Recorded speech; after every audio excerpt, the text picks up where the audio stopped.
All right, so today we're going to talk about 3 ways to increase your rental car bookings. One of the big things that we hear from our clients all the time is number one, they're like, hey, why isn't my car renting out? So that's really going to be the big thing in this video is we're going to talk about, hey, you have a car, seems like it's not renting for as many days as you thought. Let's figure out how to get it rented for as many days as possible. Because the big thing why we put the cars on Turo is that they do all of the marketing for us, right? They get the car on the platform, they get the people on the platform. So what our job is as hosts is to make the most attractive listing possible. And that's how we're gonna rank your car up in the algorithm to be able to get it to rent more than other people's cars. All right, everybody, so I know it's been a long time since I've been on the camera. Had a lot of things going on, a lot of traveling here or there for some of my other businesses, but I am back. Wanted to give everybody a little bit of an update. As you can see, we're in a new location. Big reason why we moved is that we used to do all the filming at my business partner George's wife's car dealership. It would get a little noisy, a lot of people coming through here or there, so we did decide to move to more so of a studio type location, where as you can see now we have some fresh lighting. We got a little fancy with a microphone here, and it's just much more conducive for filming and trying to give you guys the best content possible. So, the big thing at Car Rental Coach is that we consult with clients every day looking to help people grow their fleet as we have. So if you think that you're one of those people where you really want to take this business seriously and you want to move forward, then I want you to go to carrentalcoach.com. On that website, there's going to be a quick 60-second survey. Fill it out, and that's going to tell me if you're qualified to work with us.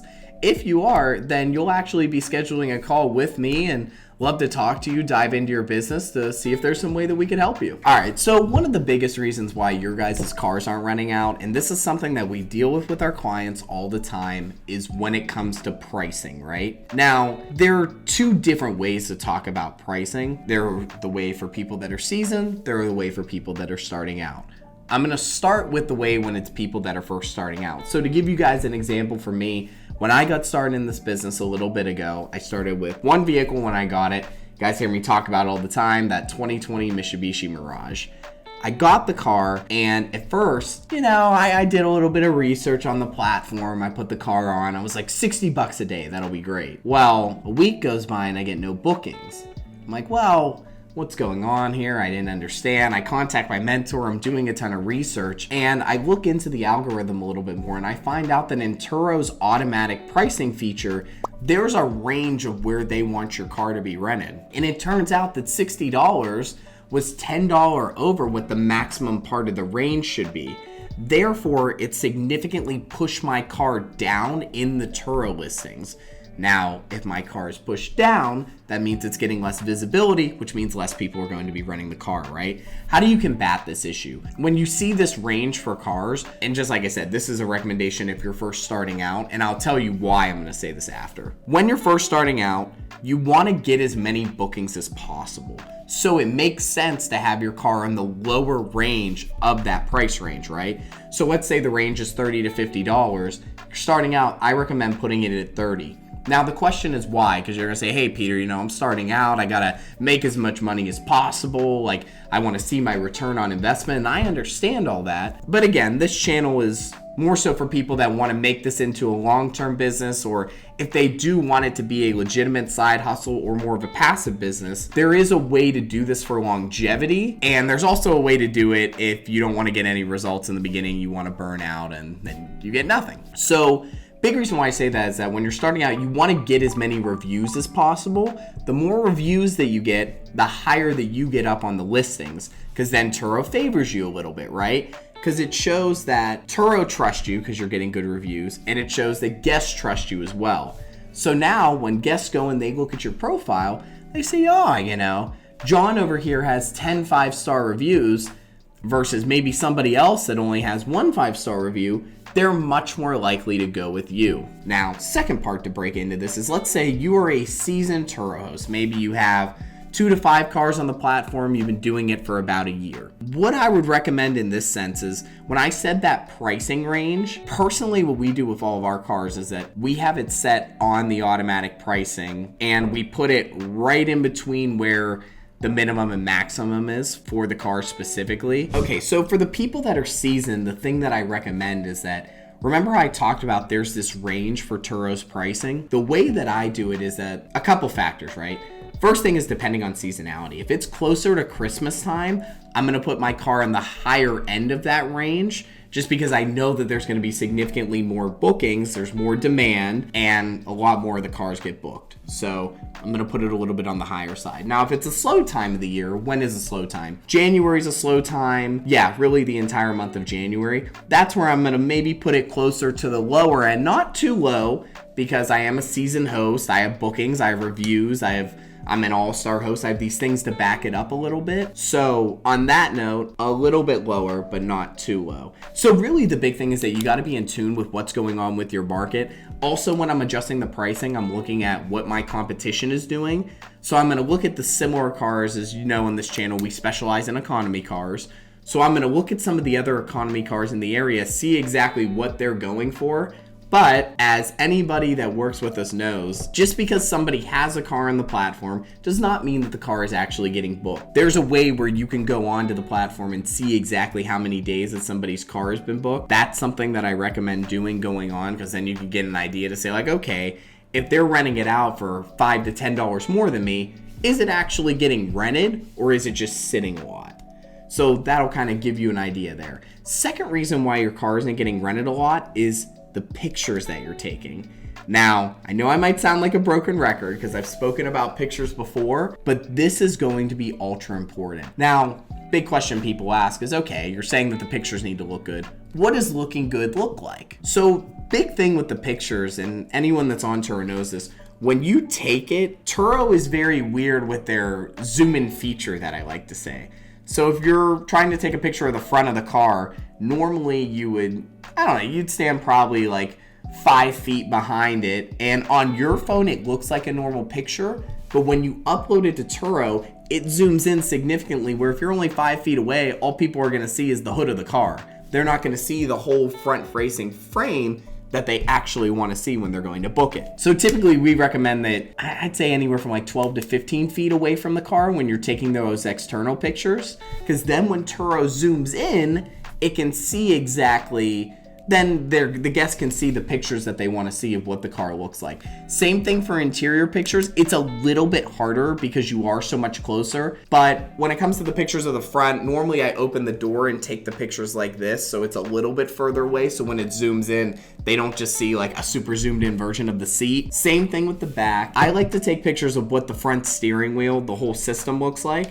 So I'll take as if I'm sitting in the driver's seat, I put the camera back as far as possible, snap a picture, therefore they can see kind of what the infotainment looks like there. I also take a picture of the center console infotainment so they can kind of get an idea of some of the features and things that they're going to get. Now, the photos that I'm talking about are specifically for the listing. I'm not talking about the before and after pictures that you should be taking before and after each and every trip. These are specifically just your listing photos. And again, why are they so important?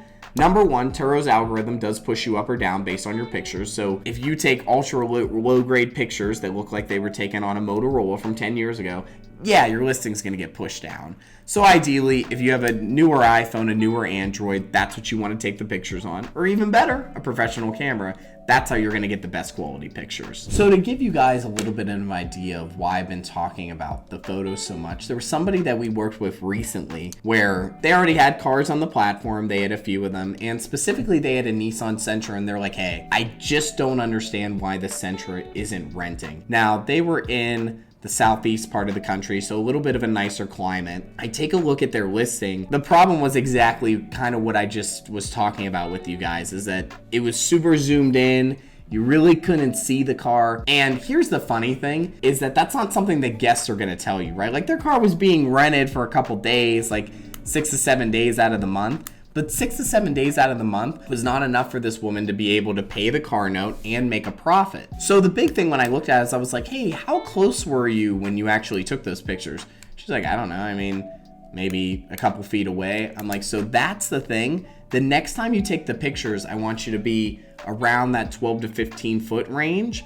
Take them again, then upload them. When you upload them, look at them immediately because just like I said, Turo has that zoom in function. So as soon as she did that, she was like, oh wow, like I didn't realize that was the way that it was. I just kind of uploaded them before and threw them on the platform. Well, she definitely saw an increase in bookings. It went from around the 7-day mark to around 16 to 17 days just off of that one change. I didn't change anything else with the listing. Nothing with the description, nothing with the pricing. It was specifically just that with the pictures. So sometimes it's the little things like that that really make a difference. Now, the last reason why I'm going to talk about that your car isn't booking, and a lot of people aren't the biggest fan of this, but it comes down to flexibility of when people can rent your car. When I talk about flexibility, what do I mean? So the example for me, when I started this business, I was like, okay, I want this to be a passive thing. I really don't want to put a lot of time into it, but I wanted to produce me a decent profit. So when I first started, I had it where when people would book a car, they had to give me a 24-hour notice. Car had to be booked for at least 2 days. They could only drive the car for 150 miles. It was certain restrictions that were on the car itself. Now, to me, that sounded great, right? Because, okay, 24 hours in advance, that gives me ample time to get the car ready. The fact that they can only drive the car 150 miles, I'm like, well, you know, I don't want my car to get a lot of wear and tear because I want it to be on there for a while so I can make some money. I get all of those things because I used to do them in the beginning. The problem is that it significantly hurts your bookings. Think about the world that we live in right now, right? It's really not the time and age where people are going and they're planning something a month in advance to say like, oh, you know, that's the car that I want. Let's say somebody plans a weekend trip on a Monday. They're going down to Miami. Okay, it's Monday. They're coming in for the weekend on Thursday. They're looking at your car on Tuesday and Wednesday. Maybe they're looking at it closer to Wednesday because, just like I said, they're coming in on Thursday. If it's 24 hours, they're looking on Wednesday night. Well, then that doesn't exactly give 24 hours. So they pass up your car for a car that's maybe ready in, it only needs a couple hour notice. I'm telling you, things like that do make a significant difference. Also, the amount of miles that people can drive the car. Just like I said, when I started, I used to cap it at 150 miles, which everyone can run their business differently. Now I do have it where some cars are unlimited, some cars are capped, more so based on the car. Some cars can take a little bit more wear and tear as opposed to other cars where I know they struggle a little bit with that. So that's a big thing in the beginning. The biggest thing is that you want your car to rent, right? So I would recommend, I wouldn't say unlimited miles, but maybe put it closer to the 200 to 300 mile range. So people know on a daily basis, they can drive that car to exactly where they need to be. It might deter those people that want to take road trips, but at least you're still getting adequate bookings. And another thing on this is when it comes to a contactless pickup system, this makes a significant difference because think about this. If you have to be there every single time,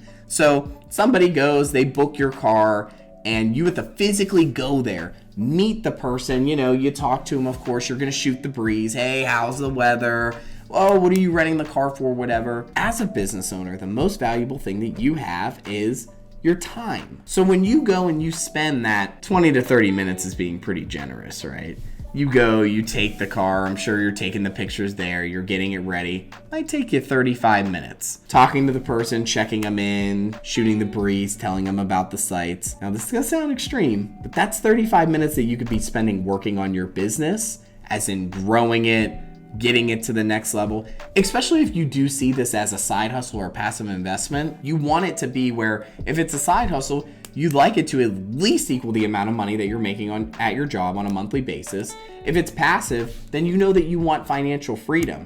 You want that money to be able to pay for all your bills, so then you don't have to go to a job and hit it every day. Time management is ultra crucial in that respect. So with a contactless pickup system, it'll save you that maybe that 30 minutes that it takes when you meet the person and another 10 or 15 minutes when they're dropping it off. Boom, all it is they go to the car, lockbox, press in the code, get the key, drive the car around. When they're done, put it back in the lockbox, and that's the end of it. Saves you that time. Now, let's think about it this way to make it a little bit more realistic.